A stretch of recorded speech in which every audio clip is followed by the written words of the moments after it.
Oh, you know how you should start this one, Smith? Convoy. What, Peep Show? Yeah. 10-4, good buddy. Hello, you are listening to Off Radar with me, James Smith. Me, Neil Brock. And me, James Eatock. It's a movie podcast. We can do characters that fly and shoot laser beams and do woo. Beneath all of that, it's all about friendship. Playing the drums until his hands are bleeding. Each week, one of us picks a movie that all three of us either haven't seen in many years or in some cases haven't seen at all. We each head off and watch the chosen movie, return to the microphone, then waffle about it for your listening pleasure. Furthermore, if you want to join in and suggest a movie for us to watch, why not tweet us at Off-Radar Podcast or email us on offradarpod@gmail.com. If you like what you hear, please subscribe, share and review. It really helps getting the pod out there. For now, strap in, turn the volume up and let's go Off Radar. I think you need to turn off Eatock's camera already. Hello and welcome back to Off Radar. And here we are again for another episode with me, James Smith, James Eatock. Hello. And Neil Brock. Hello. That's my terrible Mark Strong impression there. I thought Mark Strong was in the room. Bloody hell. But we call him Nige, not Mark. Hello. And today we are going to be discussing a film called Convoy from 1978. Eatock loves his 78 films. And the film itself is directed by Sam... Get it right, Smith. Come on, Smith. Yeah, here we go. Sam Peckinpah. Sam Peckinpah, who did Straw Dogs and The Wild Bunch. Or Straw Dogs. The Wild Bunch, absolutely. Cross of Iron, he did a lot. He is known for a lot of big fighting. It's written by Bill Norton and it's got Kris Kristofferson in. It's got Burt Young, Paulie out of Rocky. Yeah. Paulie. Franklin AJ. Who else did you say, Nige? Ali MacGraw. Ali MacGraw. Used to be married to Steve McQueen. There we go. Yeah. And this was a film that James Eatock picked for us to watch. I had never seen it, and to be honest with you, I don't know if I'd even heard of it before. I definitely had not heard of it. Absolutely, really? 100% not. No. Nope. I mean, Smith I get, but Nige, I thought Nige would, know his trucking films. Interestingly, before you say it, I've seen Duel, the Steven Spielberg film. Wow, okay. And I remember that, watching that when I was 17, 18. It's Steven Spielberg's, anyone who hasn't seen it, is directorial debut, another trucking movie, and very, very good film. But I had not seen Convoy. But yeah, Eatock, what is Convoy about? Oh boy, here we go. Cracking my knuckles. So, Rubber Duck and his trucker pals get into a scuffle with corrupt police officer Dirty Lyle. This is honestly my own personal. Oh, really? The bloke from Airwolf. Yeah, they head for Ernie Borgnine. They head for the Mexican border and are chased by cops throughout each state. Along the way, they have support from the people, the people watching and stuff, and they almost become what would you say? Well, they become a convoy, like for sure. Cult almost.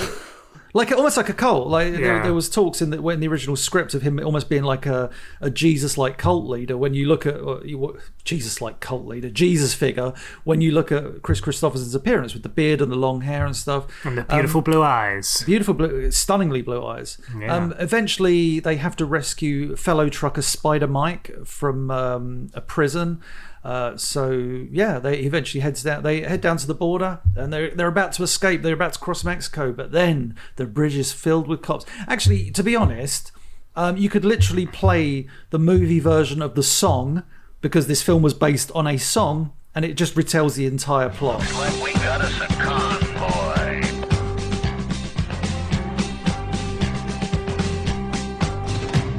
Arizona, noon on the 7th of June, when they highballed over the pass. Bulldog Mac with a cannon back and a Jaguar hauling ass. He's 10 on the floor, stroking bores, seat cover starting to gain. Now Beaver, you were trucking with a rubber duck, and I'm about to pull a plug on your drain.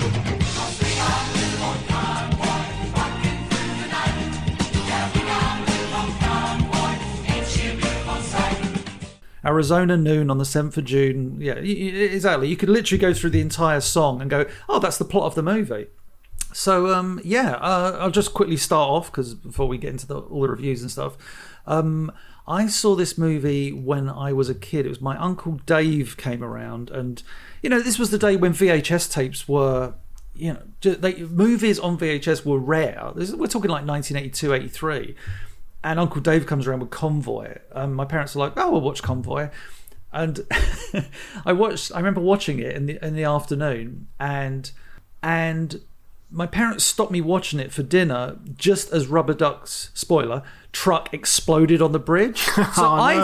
So I went to dinner in tears, thinking Rubber Duck was dead. And like my parents still laugh about this day. I was like, no! And I was having dinner just crying into my plate of chips and peas. Or like, I'm going to say it right at the beginning. My opinion and rating of this movie is utterly skewed because of nostalgia, because Rubber Duck, because a big black truck, because the song, because this film was part of my youth as much as He-Man and Ninja Turtles and Transformers were. Convoy was like, for some reason, a very important film in my life. So I can watch this and be completely biased, which is why I kind of chose it, because this movie is weirdly Sam Peckinpah's most profitable movie, but it's the one, the making of this, there's an amazing documentary called, I think it's just called like Sam Peckinpah's Trucking Movie. And this movie was riddled with problems. It was, Sam Peckinpah, there was loads, it was him going through his heavy cocaine stage. He was being fired from the movie. He actually did get fired from the movie at the end. So the fact his name pops up is kind of weird.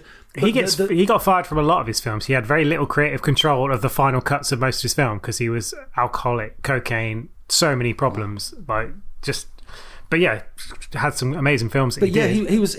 No, I was going to say he was a troubled soul. Like Hollywood kind of ate him. I was going to say young, but they say I don't think he was that old when he died. But when you look at him when he died, he was about 20 years older than he looked because of all the drug and alcohol and stuff. But there's interviews with Kris Kristofferson Ali MacGraw, Ernest Borgnine, everybody, and they're just like, yeah, we hated working on that movie. And it's a film like one of my favorite trivia things about this movie is that originally, when Sam Peckinpah handed in the first edit, it was 2.5 hours long. Yeah. And it was a completely different movie, they say. And to quote one of the editors, you can tell, like, I know all this. Because I think it was 3.5 hours long. It's 222 minutes. Yeah, I would not be surprised. It was a proper long cut. And they showed it to the producers, and they were like, this is garbage. But they had it in Sam Peckinpah's contract that if he got to a certain point, they could legit fire him, but keep his name as a credit. So they fired him, brought on a new editor, and to quote one of his almost like, I was going to say biographers? That's the word. They said that apparently they saw the original cut, and they said that the new editor literally cut the guts out of the movie, because what Sam Peckinpah was trying to make was what I've kind of believed over the years is a Western with trucks. Oh yeah. Whereas what they wanted at the time was, we want Smokey and the Bandit. Yeah, which was absolutely huge at that period. Smokey and the Bandit, like, even had a truck in. Well, truckers were huge, weren't they? Like CB radios were insane. Yeah, this film is all about the CB radio. It's a movie based on a song. A script was written from this. And when Sam Peckinpah got the script, he was like, I kind of want to introduce...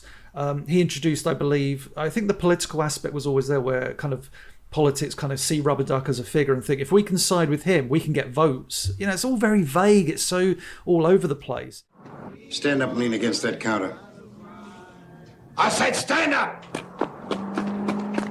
Bird, me job! Hey, thanks, friends. Y'all sure know how to mess up a birthday party, man. Well, it's late now, so let's just be getting out of here. Dark, go get your things, Ace. I'm so sorry, lads. Hold it. Hey, come on, man. They ain't breaking no law. But Sam Peckinpah wanted to introduce the racial aspect, which is when Spider-Mite gets captured. And what's her name? Big Widow or Widow? Widow Woman.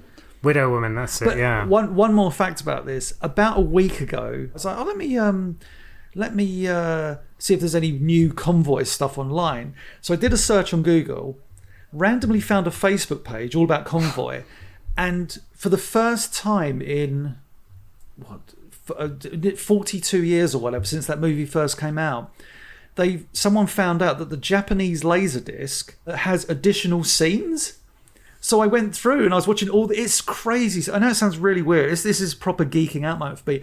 I was losing my shit. I was like, oh my God, I'm seeing, I think there's about like 9 new minutes of material. And it was crazy. It's like, oh my God, there was like romances between certain characters that you never saw in the movie. So yeah, just crazy. Anyway, I obviously I haven't reviewed this, but you can see where I'm going with this, because it's but the reason I chose it is I really, really, really want to hear your guys' take on a movie that meant so much to me, but that I know is flawed. Go. Well, this is the thing. Like, it's not very clear what the hell is going on. Like, at the start, like Rubber Duck, he's like sort of got his way with this waitress, and it turns out that the waitress is actually the cop's like wife or girlfriend, but it's never said. I didn't get that at all. All I got was, they have this kind of sexual moment, but it's really clinical. It's like she looks really upset during like nearly all of it as well. So unsexy, and they're just in the back of a truck, and you're like, what? Why is he even bothering? Like, this makes no sense. Getting with her, even with that, like Ali MacGraw's character, she's got like a Brillo pad on her head. It's the weirdest haircut. Like, and Ali MacGraw was an absolute Hollywood beauty, stunner. Like married to Steve McQueen. She was in The Getaway. And yeah. It's just bizarre. And apparently, like Etok's saying how everyone was just messed up in this film. She showed up one day like so high on like coke and drunk so much, like tequila or something like that, she just couldn't even act. And like that kind of sums up a lot of the stuff that happened with this film. It was very disorganized. The script was all over the place. There were bits that they kind of ad-libbed. There's a scene where Widowmaker's truck, when going around a corner, like falls over, and it looks amazing. It's a great shot. It wasn't meant to happen. Like, they completely messed up. And there's loads of like, what they kind of did, as Etok said, when they edited it, they kind of made the first half like Smokey and the Bandit, because they thought, oh, well, this is a way to get people interested. But then, it, as you say, it kind of goes into this sort of discovery, cultish, strange bit where it's like really difficult to kind of figure out what the hell is going on. I was very like, what on earth's going on? It was like the time where Helen got up and like made a cup of tea, 'cause she was like, I don't even know what's going on now. There ain't nobody more dedicated to the single-minded pursuit of cheap thrills than that old love machine, but it does move it over. Hey, Doc, what do you say we change his handle from Love Machine to Pigpen this trip? Come back. Yeah, sonny boy, it took me a lot of hard money to get that handle. What it was supposed to kind of be doing, and what it was kind of trying to ram down your throat, is the politicians were trying to get on like Rubber Duck's side. They were trying to sort of stand up for this, like what was initially this kind of minority, this sort of trucker community that suddenly became huge during the 70s, and loads of people were interested, certainly in certain states in America as well. It became this hugely prominent thing, and to be on their side was, as he said, like a real vote winner.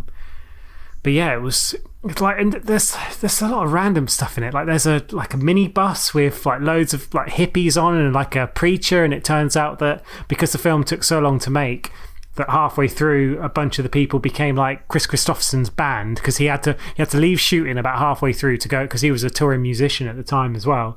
And then when he came back, because a lot of the cast members had left, they just replaced it with members from his band. It's like, when stuff like that's going on in the film, there's a lot of problems in terms of actually putting it together. It's interesting. The first kind of like half an hour to an hour, I wrote down it's like a cartoon. It's like Roadrunner and Coyote. And you've got this really cheesy 70s music. You've got big wide scenes and the trucks going through the dust, which I thought was snow when I first saw the opening scene. I thought it was snow. I was like, why are they in the Arctic or somewhere? You've got Burt Young,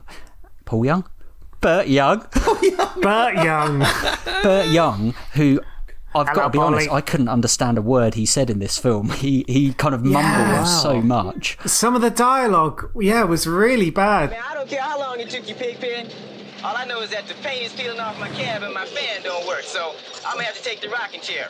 Yeah? Okay, come on, charge it, because I'm not moving out. So they kind of touch on this kind of, well, they don't touch on it, they ram it in your face, the sexism and the racism of the time. It's very late 70s, it is, isn't it? What it does with that, at one point it does quite well when the cop kind of singles him out in the bar and basically threatens him, and then Kris Kristofferson's character kind of sticks up for him, and that's kind of where it kind of starts from this kind of big kind of convoy, this truck, they're and what an amazing fight that is as well. Like, I've never seen so much slow-mo in a fight in my entire life.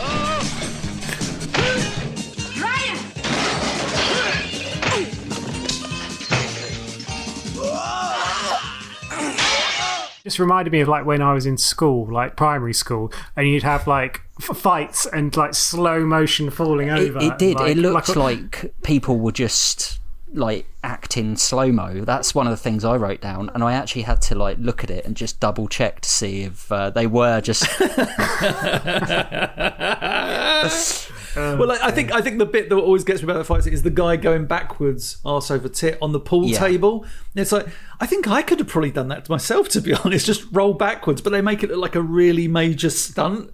It's very strange. And like, why is there like a stall selling loads of like china plates just in this random like trucker bar? It's like, right, we'll just throw someone through that. There you go.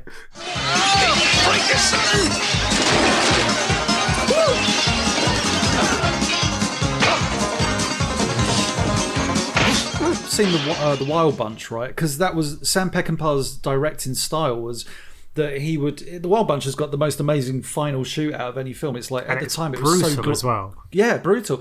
But he would do those things where someone gets shot and then they slowly fall away, but they would, and it's a really great directing style. He would cut back 3 times. But the funny thing about In Convoy is it's almost like an impersonator's attempted it. Sam Peckinpah directed it. The famous story about that is that it took like 14 days to film, and they were scheduled for like 3 to do a bar fight. But yeah, it's crazy. It's like, seeing Spider Mike thrown over a table, and unfortunately, if you've got the Blu-ray or HD version, you're like, yeah, that's a stunt man, because that looks. But the one thing I got to say I love about that fight is that Rubber Duck, the hero of the film, has like a glass jaw and just keeps getting knocked down every time. I also thought it was like a really funny thing. It's just like, there's one bit like he's going after a cop, and they're like, I think classic 70s fight, he smashes a chair over the back of the cop, and in the background the crowd are going, get him Duck, get him Duck, get him Duck, and then he gets hit and he goes, ooh, and then there's just like nobody chanting anymore because he just goes flat down. But so it's it's a bizarre film in that sense, Smith. Like, just like it takes elements of what Sam Peckinpah established. Like I've said before, the what you said about the snow, I was chuckling at, because when I was a kid, the opening scene, I thought it was snow. I honestly thought, like, oh, it's snow. And then I realised, and then years later I found out it's white sands in New Mexico.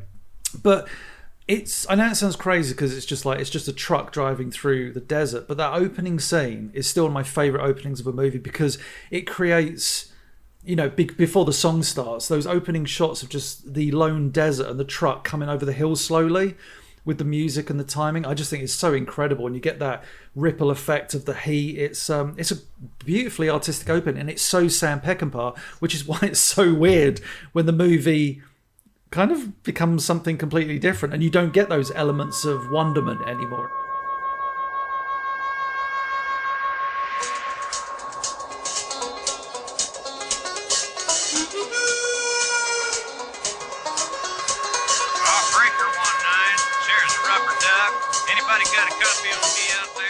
There are some really good shots in it, like trucks at night and stuff like that. It's and the organisation just to get that many trucks, like, it must be incredible. Yeah, especially when there's like the TV companies like interviewing them and stuff, and it's like, hey, why are you doing this? And they all have these different motives. So like they've got like these kind of like this Jesus kind of van, and they're like, why are you here? Like some of them don't even know. It's like, oh, I just turned off the road. It's like, okay, that's Trucker Smith. I just turned off the road. Smith, you were saying about the fight anyway, about him accusing him of vagrancy. Yeah, so that's kind of the point where with that fight, with that scene, so the kind of the racism is obviously there, and the sexism is from the start of the film. But then as the film goes on, you see that more. He gets singled out, and obviously in the crescendo of the film, like, he gets kind of captured. I think what this film misses is, unfortunately, it doesn't really shock with that, so it kind of makes light of these subjects in that sense. So you don't ever really see that Spiky Mike or whatever it's called Spiky. What was Mike. it? Spider Mike. You don't Spiky ever Mike. see Spider Mike kind of get like beaten up or anything. It's like it's all just very nice. It was still quite shocking when you see him in the jail cell and he has And he's had all the fucked absolute up. Yeah. crap kicked out of him. Yeah. And I love that character interaction when Ernest Borgnine's character comes to visit him. Well, he comes to the jail because obviously they're using Spider Mike as bait for the duck. And Ernest Borgnine kind of sits down and he's just like, oh, I can't repeat what he says, but he sees that this shouldn't have happened to this, even though like yeah, he's sympathetic, isn't he? He's sympathetic. He's like, it's really look, surprising. I don't think is Ernie Borgnine. It's hard to. I know it sounds terrible because obviously he picks on him in the bar, so he's obviously got racial undertones Definitely, there. yeah. But then in the jail, he's sympathetic to like, okay, I may not like it because you're another race, but you don't deserve to be beaten to a pulp. But it's this weird. I mean, maybe it's just another fault with Convoy. It's like I don't quite understand what the message is there, but. But that's again one of my favourite scenes, and Smith almost described it best as like almost like a cartoon. Is when Rubber Duck pulls up outside. He's they're around the corner from the jail on the hill kind of thing, and then all the other trucks come up and they all start sounding their horns and like hang on a sec, what's going on there? And just they the trucks all smash up the town, which becomes I talked. Farcical is a word for that scene because they're just smashing through houses and buildings. Why are they doing that? What is going on? But I think that's a testament to the time of like when 1970s. Remember how big stunts probably were back then? Don't get me wrong, I'm not justifying that. I think that scene is ludicrous. It's like, but don't people live in those houses or whatever? Yeah. But the idea was, let's have a truck smash through a house. Like, can we do that? It's like, we're going to do it. We're going to film it. We're going to do it, and we're going to do it again, and we're going to do it again. We're going to do it back, and we're going to do it in slow-mo, and we're going to do it 700 times.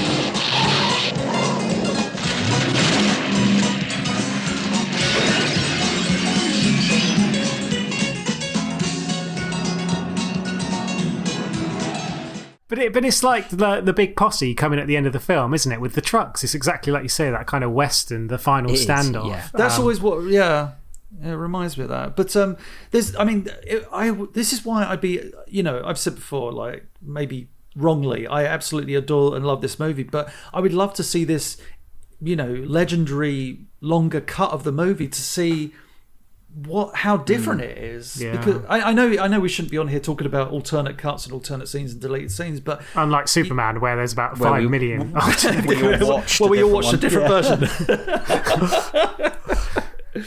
Nothing but a two-bit lying, cheating, law-breaking trucker. But anyway, go on, Smith. What did you make of Convoy? Well, yeah. So, like I said, I hadn't heard of this. I would start my review by saying that I was a big fan of Jewel. And well, firstly, have you guys seen Jewel? Yeah. I've never seen Jewel, actually. I've read a lot about it, but I've never actually seen it. It's a good one to watch.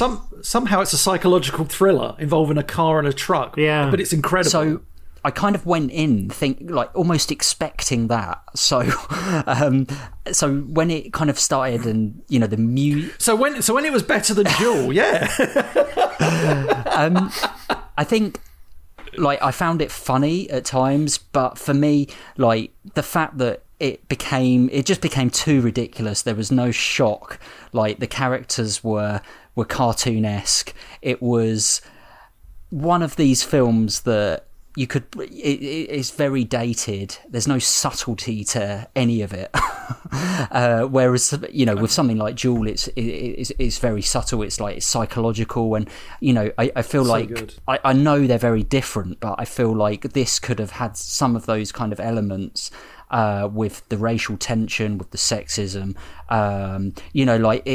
it got to points where I felt I was slightly shocked, but then the next scene it was just funny again, and I feel like that kind of ruined the undertones that were there for me, and it just became a bit silly. And unfortunately, if I was watching that on telly, I probably would have skipped through it. It's one of those films where I wouldn't have stuck with it had we not been doing this. And yeah, there's I enjoyed elements of it, but I guess overall I just felt like it was just wasn't a very strong film in my eyes. You're going to make young James Eatock cry again. I'm sorry. Putting the boot in. I hate you both. I just before you guys go, but so the ending, we haven't actually talked about the ending. You kind of mentioned so the truck blows up. And you think that he's dead, but you know he's not dead. You know he's going to be there. I didn't. Well, young James Eatock. To be honest, I wasn't entirely sure. And then he's in. They blow him up with like a tank and machine gun. He's got like a grey beard, and I don't know. It just it was like what the shot. It's just like what. For me, this film had potential, but unfortunately, when I'm sitting it alongside Jewel, it just falls way short for me. Sorry, young Eatock. That's all right. Well, I've never actually seen Jules, so I can't have it to compare with. But I must say that this film, I didn't really connect with it. I wanted to like it. I did. I was quite excited to watch it. But after the first half an hour, I was a bit like, where is this film going? And it turns out on a very long road to Mexico. So I figured that out. But yeah, I think Kris Kristofferson, he isn't a very good actor, I think, is part of the problem. He kind of plays that cool guy really well, but there's not really much range to him, and I think it was quite hard to connect with him. I felt like the sort of relationship with the truckers, the camaraderie should have really shone through, but again, it just didn't really seem. It feels like it was cut out, basically. And I know that Ali MacGraw's role was cut down quite a lot, and I just couldn't get past her Brillo head as well, which was just really such a strange do. But her character just had no substance at all and was just kind of along for the ride, literally. There was something about it that just. I really wanted to like it, and I love the guy from Airwolf, and I love some of the shots as well, like the trucks. It was as a sort of technical achievement, doing that must have been an absolute nightmare. And it looks great, and you could tell people had come out to just watch this film being made, and they ended up just being extras. Like, oh my god, look at all these trucks! It's amazing. But yeah, I actually found the middle bit quite boring. It really slowed down so much for me. The bit when they're all having a shower and hanging out at the camp, and it just was I think like Smith, I think I would have struggled to get through it. Otherwise, even though I kind of wanted to know what happened, it's definitely quite dated. But I could see as a sort of 6-year-old Eatock already with a beard. Sitting there being like, this is amazing, look at all the trucks, playing with his own trucks. I'm sure your beard has come from watching this film. I'm surprised you didn't become a trucker, to be perfectly honest. I feel like it could have just been that was you could have been. So this is a big nostalgic film. Well, you can tell it's got those people that love it, because in Death Proof, for instance, Rubber Ducky's little mantle on the front is on the car in Death Proof. So Tarantino obviously paid homage to it, so must think it's a great film. And I'm sure there's people out there like Eatock who absolutely love it, and it was a huge part of their childhood. I grew up with Smokey and the Bandit, and that is a very kind of sort of funny and energetic film, whilst this one just felt like it ran out of gas. I'm making so many random puns. You made so good. But beautifully, Nige. I'm so sorry. But yeah, I'm putting the boot in, but I'm doing it in a puntastic way. I've loved all these little driving references. So growing up, Eatock, you've already said you love this film. I think you summed it up beautifully, Smith, when you kind of you initially said it's almost like a cartoon. It's like, well, guess what appeals to me? It is. I think it might be that it's a very almost like comic book like movie. I do love. I don't get me wrong. I can see the faults with this film, of course. I've heard the actors talk about the faults of this movie, but I do love the visuals of this film. There's some really sweeping camera shots and the shots of the trucks, and they're just trucks, but it's almost like it's a great snapshot of that kind of 1970s America. Although they say the CB radios were dying out when when this film came out, so it was almost like a year or two too late. But it's just one of those films that is always going to resonate with me because it's a part of my childhood. Which I knew you guys. I wasn't sure how you guys were going to feel about it, but I knew it wasn't going to be that was the best film ever because. And that's what I kind of wanted to find out is let me find two people whose opinion I respect and find out their takes on it. So yeah, it's but you kind of both tick the box that you see all the reviews of, which is it kind of doesn't make sense after about the first half hour. So yeah, it's So I look forward to your rating. Shall I go first? Yeah, go on. I'll make this brutal and quick. 4 out of 10. Oh, that's not as low as I thought. I actually, I don't feel quite as bad now. I gave it a 5. This is I'm pleased with these guys. What's your rating, Ito? Oh man, I almost feel embarrassed to say it, but you got to understand where I'm coming from. This is always going to be one of my favourite movies of all time. I'm giving it a 9. Oh hey. Wow. I know, but you got to understand what it's a film that really. I know. Maybe I shouldn't do that, but at the same time, it's a film that I would always recommend to people. Maybe I hate people, but yeah, I like I said, it's a childhood film. I think we all have them, and there's plenty of people that like films from those kind of growing up periods that resonate with you in different ways. So I get it. And it's the same rating that you get if you put mine and Smith's ratings together. So it's exactly.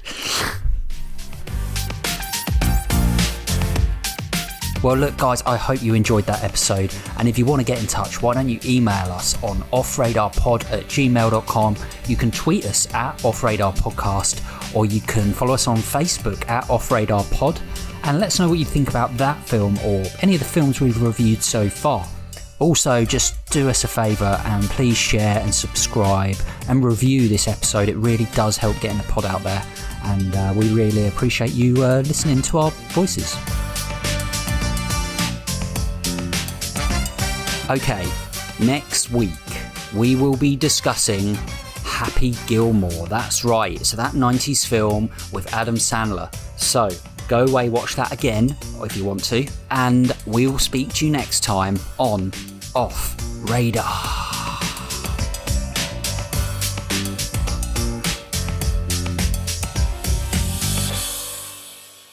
I think this is better than Captain America.